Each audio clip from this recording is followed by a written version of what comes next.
Hello friends, एक good news आई है USA से जिसमें हमें ये जानकारी मिली है कि भारत चाइना और वियतनाम को पछाड़ता जा रहा।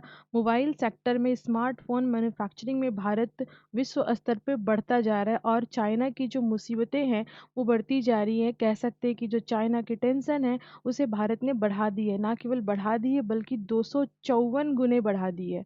जी हाँ, आपने सही सुना।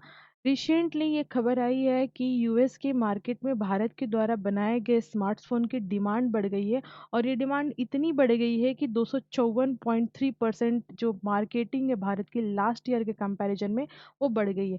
टोटल अगर हम यूएसए के मार्केट में मोबाइल फ़ोन की बात करें जो एक्सपोर्ट किया गया है उसमें भारत की भागीदारी पिछले वर्ष की अगर हम बात करें कंपैरिजन करें तो 2% थी जो कि बढ़ के 7.76% हो गई है।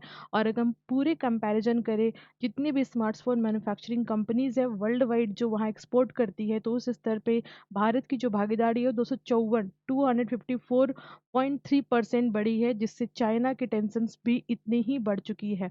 जी हाँ, लगातार हम चाइना को सरपास करते जा रहे हैं यूएस के मार्केट में और वियतनाम भी इससे काफ़ी ज़्यादा दुखी है और ये अनुमान है कि 2025 तक भारत ग्लोबल मार्केट में जो $369 बिलियन का एक्सपोर्ट कर सकता है, स्मार्टफ़ोन का ही जो 7% से बढ़ के अधिक होगा। और ये देखने वाली बात होगी कि चाइना के साथ-साथ जो वियतनाम का डोमिनेशन था ग्लोबल मार्केट में स्पेसिफ़िकली मोबाइल डिवाइस क्रिएट करने में, वो एकदम से धराशायी नज़र होता दिखाई दे रहा है। अगर हम बात करें इसके पीछे कारण क्या है, तो इसके पीछे जो कारण है वो भारत की पीएलआई स्कीम है, प्रोडक्शन लिंक इंसेंटिव स्कीम, जिसके कारण मैन्युफैक्चरिंग हब बनता हुआ नज़र आ रहा है।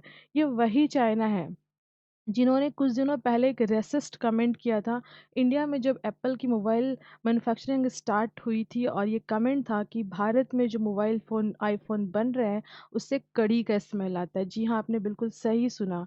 ये कमेंट कढ़ी से संबंधित था क्योंकि इंडिया के हर कोने में लगभग कढ़ी बहुत पसंद किया जाता है। कढ़ी एक डिलीशियस डिश है जो मुझे भी पसंद है और मुझे उम्मीद है कि आपको भी पसंद होगा।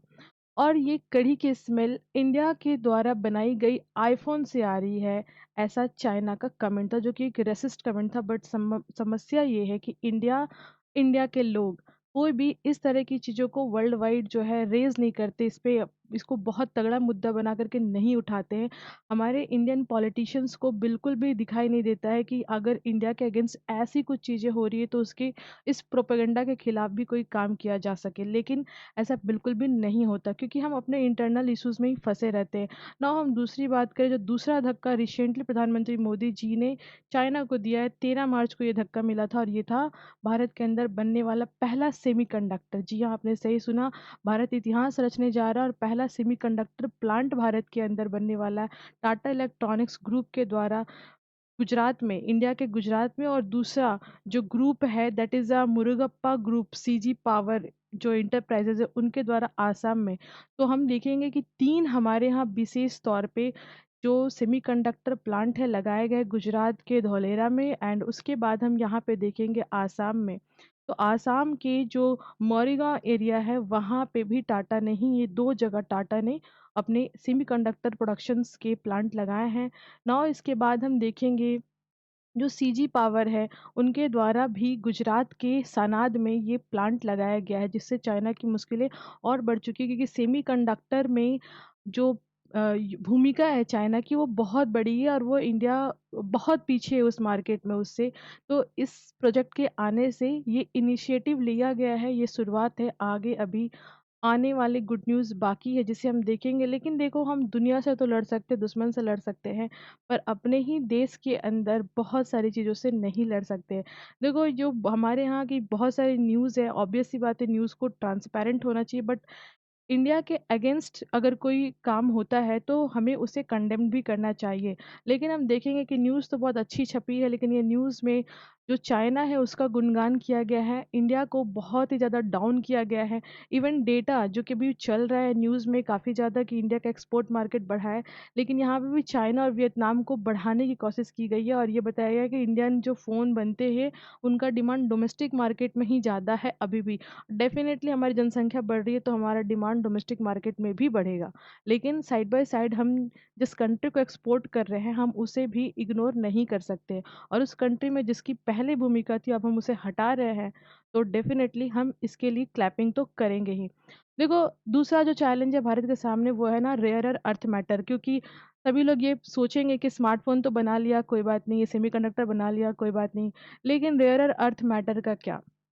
क्योंकि भारत इलेक्ट्रिक व्हीकल्स हो या जितनी भी चीज़ें हो डिजिटलाइज़ करते जा रहा है। इवन जो इलेक्ट्रॉनिक्स गुड्स हैं उनकी बैटरी निर्माण करने के लिए भी हम लिथियम आयन बैटरी का यूज़ करते हैं और लिथियम एक रेयर अर्थ मेटल है जो कि भारत में बहुत कम पाया जाता है। तो भारत ने भी इसके लिए अपनी तैयारी सुदृढ़ कर ली है। रेयर अर्थ मेटल का कोई बेसिक डेफिनेशन विश्व में नहीं है। किसी देश का मानना है कि रेयर अर्थ मेटल जो है 50 की संख्या में, कोई 27 कहता है। भारत ने भी अपनी लिस्ट डिक्लेयर कर दी है लास्ट ईयर 2023 में और 30 जो मिनरल्स हैं उनको रेयर अर्थ मेटल भारत ने माना है और इसके लिए भी माइनिंग और आर-एन-डी के प्रोसेस चल रहे हैं और डेफ़िनेटली गुड न्यूज़ आएगा जिसमें हम ये देख पाएँगे कि भारत इसमें भी अपनी स्थिति को सुदृढ़ कर चुका है। So thank you, thanks for watching.